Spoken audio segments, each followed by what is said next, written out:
What's up, guys? Welcome to Daily Dose of Reddit. This is your host, Zach, and today's subreddit is r/MaliciousCompliance.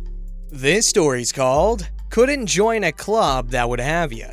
Some years ago, I was finally out of debt and ready to start investing for my future. But I didn't have a clue how. That's when I heard about a national organization that promoted investment clubs, offering support and tools to help people like me learn about investing by doing it. I liked the idea. Get smarter, play low stakes, and maybe have a beer or two while you do it. So I told a few friends, they talked to their friends, and pretty soon we had a budding investment club.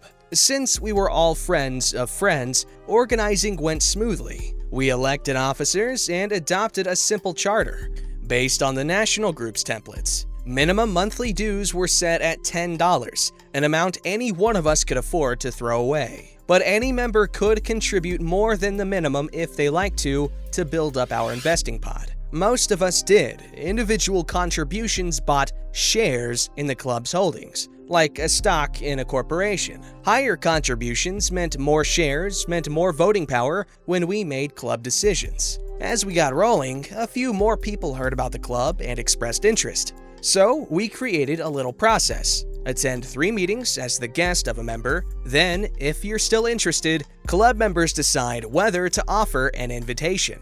We always did. Sign the charter, pay this month's dues, and you're in. Most new members paid extra for at least a while to catch up to the voting power of the founding members. So everyone stood on more or less equal footing. By year 2, we had settled into a friendly routine, holding monthly meetings that were 1 part socializing, 1 part learning, and 1 part considering what to do with our growing little pot of cash. We picked a few stocks, started by buying a few shares at a time, and portfolio performance was added to the monthly treasurer's report. We cheered each modest gain and learned from our small losses. Then came Pat. Pat was an outlier in our friend group. Most of us knew her, but few knew her well. She had a reputation of being a little too loud, a little too blunt, a little too cocky, a little too rude. But she was also known to be smart. In a club focused on learning, more smart couldn't hurt, right? Besides, our well-respected president had brought her in. And right away, Pat proved she was smart. She had reviewed our charter and our past minutes before she came to her first meeting. She asked solid questions about past decisions and our reasoning. She listened respectfully to the education and stock study presentations, probing politely, and made mostly appreciative comments after each meeting. Just a bit of smartass thrown in once in a while, but we could handle it. After her 3rd meeting, we sent her to the next room while we discussed inviting her to join. There were a few misgivings expressed. We had all heard stories about Pat's capacity for unpleasantness after all, but President said, "I warned her pretty bluntly that she needs to behave when she's here. We're all friends, but this is business.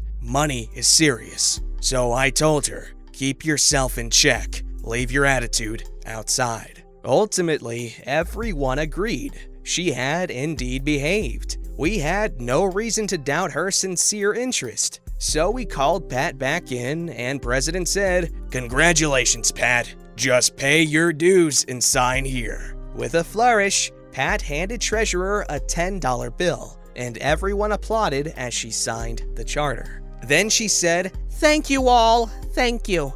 But frankly, you really don't have any way to keep me out." The room got quieter. Then she turned to Treasurer and said, "Now, next month, if I'm interpreting your little reports correctly, all I have to do is give X amount of dollars, and I'll have equal voting rights? Is that right?" "That's about right, yes," came the answer. "And if I were to give you that, plus..." And here she pointed at the bottom line of the club's total holdings. "X thousand, X hundred, XDX dollars, I'd become the new majority shareholder, right?" "I suppose." "And then I'd be in charge of all the club decisions," declared Pat. "That's right. Unless you all can keep ponying up more cash than I can, There's nothing you can do to stop me from running this club like my own private account with nearly double my money to play with, is there? And now that I've signed your silly charter, you don't even have any way to kick me out. So see you all next month." She smirked, turned, and left. The door had just barely closed when the room exploded. "She was joking, right?" Oh, hell no! The nerve! Could she really do that? "That can't be real." How big a mistake did we just make? Wow, what a class A baseball pitcher. But as we looked over our template-based charter, we found she was right. There were requirements for tax reporting, officer fiscal responsibilities, bank and brokerage relationships, conflicts of interest, and a host of other issues we never faced and never expected to face. There was boilerplate language about how to buy out a voluntarily withdrawing member. There was a provision allowing us to involuntarily withdraw someone who didn't keep up with dues and/or attendance. But we had no cap on individual member contributions, and no provision allowing us to kick out a stakeholder so long as they continued to pay their dues and attend meetings. And we now realize that if she could make good on her threat to buy majority holding, Pat could simply outvote any attempt to amend our charter. A more elegant solution probably existed, but within 20 minutes, someone came up with the nuclear option. 2 minutes later, we agreed to launch it. We accepted assignments, then went our separate ways to prepare for next month's meeting. That evening, everyone arrived a bit more promptly and settled a lot more quietly than usual. Pat looked smug as she took a seat, seeming not to care that no one spoke to her. She was ostentatiously fanning herself with a personal check. Too bad we never saw it, so we'll never know if she was ready to put her money where her loud mouth had been. President took the floor. Before I call the meeting to order, I have a personal announcement to make. I made a really poor recommendation to all of you last month. I feel the bad judgment I showed means I am not fit to be your president. I'm presenting my letter of resignation and my voluntary withdrawal from the club. And solemnly gave the letter to Secretary. Pat looked like she'd been slapped, but she said nothing. Treasurer spoke up.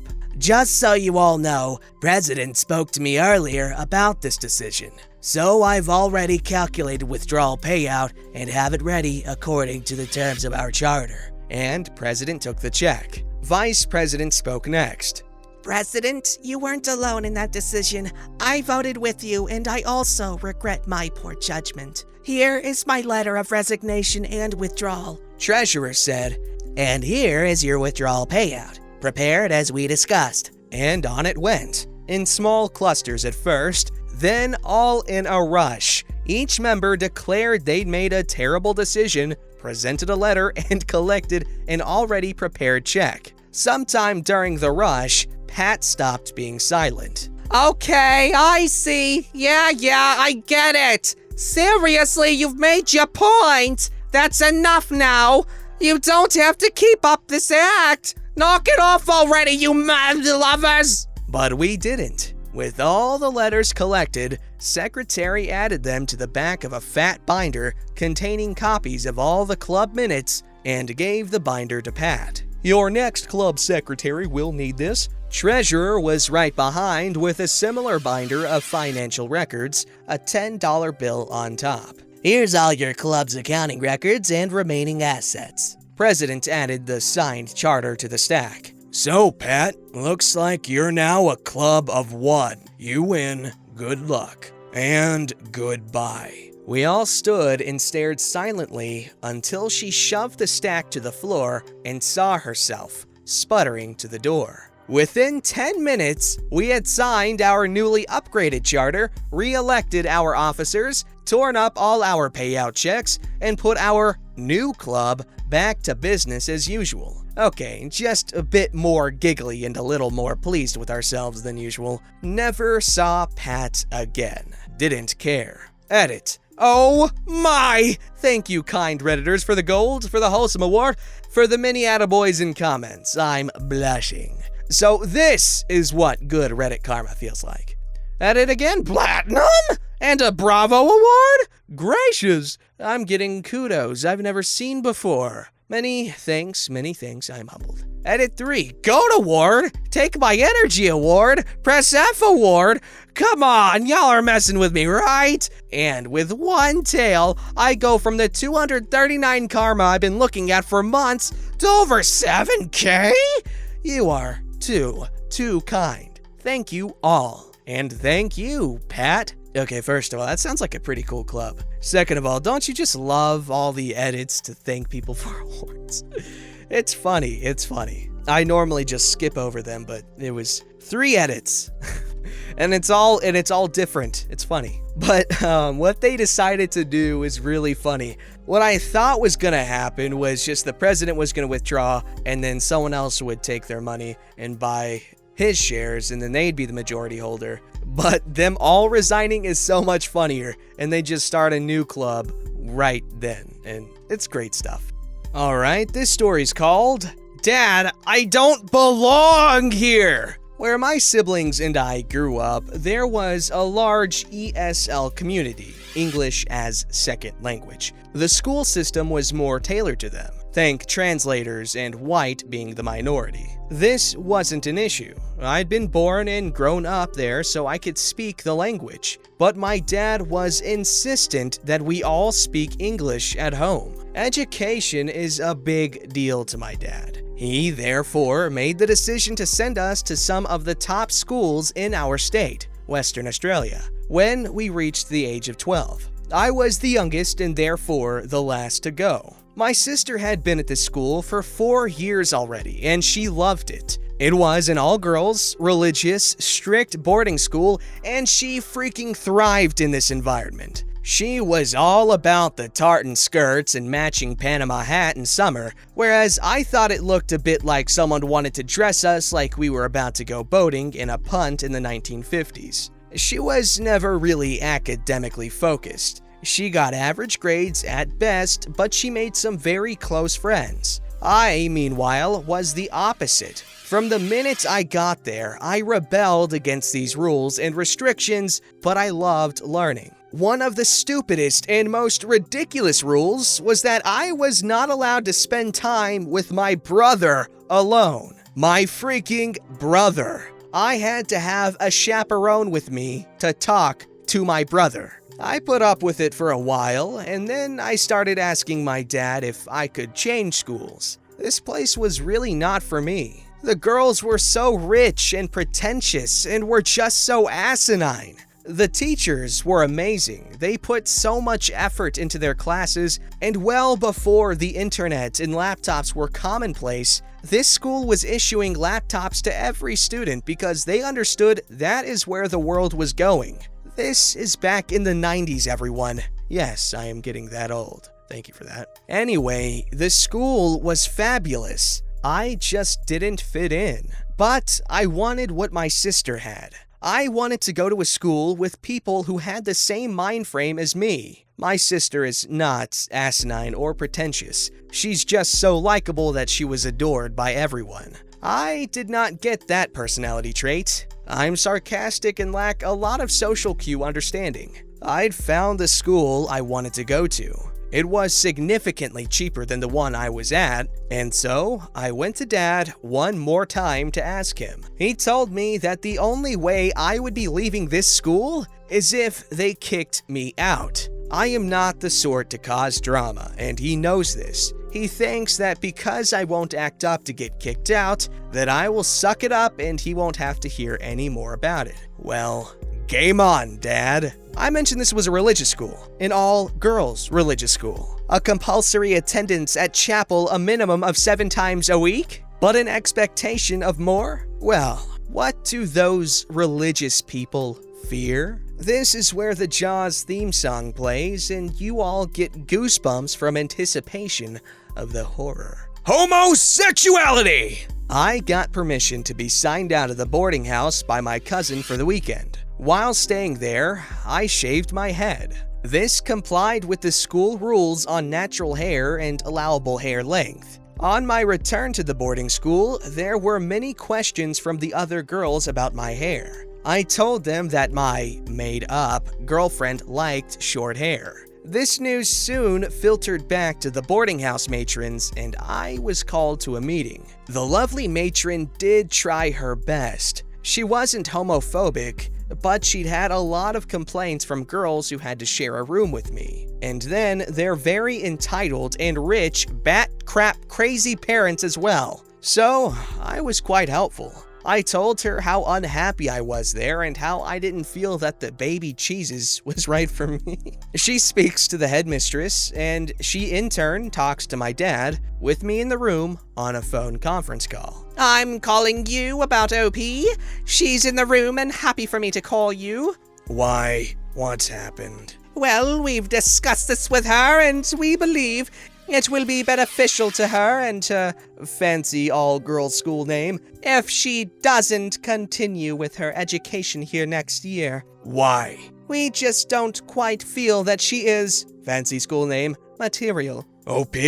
What did you do? Dad, I'm a lesbian. There is a pause, and then he laughs. And to the horror of the headmistress, he says the following. Thought so. You're a bit butch. I'm a lesbian too. I only like women. Yes, readers, that is a stupid joke, but it was the height of humor in those days when homosexuality was still a reason to be asked to leave school. It was only 2 more months to the end of the school year, and then we had the Christmas holidays. I came home for Christmas, and when I left, it was to the school I wanted to go to. 2 days before I left for home again, with my hair now growing out very much like a Karen do, my dad said he was proud of me for finding a way to get asked politely to leave rather than risking my education. That is a really good story. I want a short of that or something. I want to see that in video form. But yeah, that was a really great story.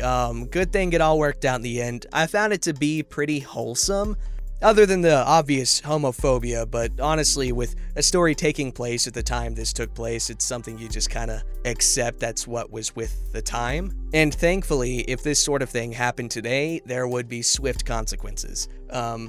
But at least in this case, it worked out in everyone's favor, unless there were actual gay people in that school, which there probably were, and they were kind of forced to dig themselves deeper into the closet because now they're worried about getting expelled. Wow, the implications when you think about this more. Alright, so this story's called, You Don't Want Veggies in Your Chicken Soup? Got it, kids! Kids are awesome at malicious compliance, but it is a two-way street.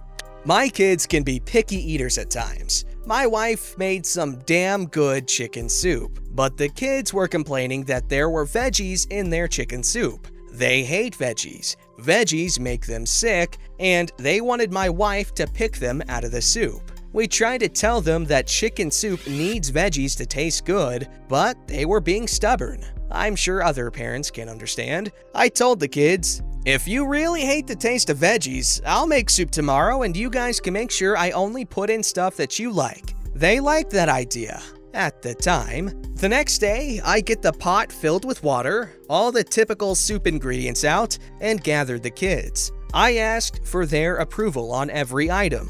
Chicken, yes. Salt, yes. Black pepper, no. Gross, too spicy. Celery, no. I can't even stand the smell. Onions, no. It went on like that, with them rejecting parsley, bay leaves, and other veggies. The total contents of the pot ended up being chicken, water, salt, noodles. And the soup was done cooking. I served it up and they excitedly started to eat. A few funny faces later, and one of them said, It tastes weird. This isn't very good. I said, but I only put in everything you guys approved of. I think, from now on, I should make the soup, right? They looked at each other and said, Can we have mon soup instead? Since that day, they haven't complained about finding veggies mixed in the food. Sure, they almost always eat around a carrot or a pea, but they understand that it adds flavor. I remember when I was a kid, I ate everything. I loved vegetables, I loved fruits,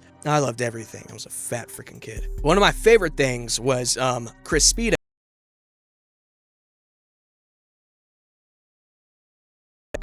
So when my dad owned the gas station, he'd sell Crispitos and pizza and all that stuff. And whenever there was lunch that I couldn't eat because there was pork in it or something, like just before lunch, he'd stop by, because the store was right next door, he'd stop by and leave some Crispitos or some pizza for me at the lunch counter lady, and she'd always give it to me. It was so great. I loved Crispitos. Oh, God. Don't forget to like, subscribe, and hit that bell to never miss an episode.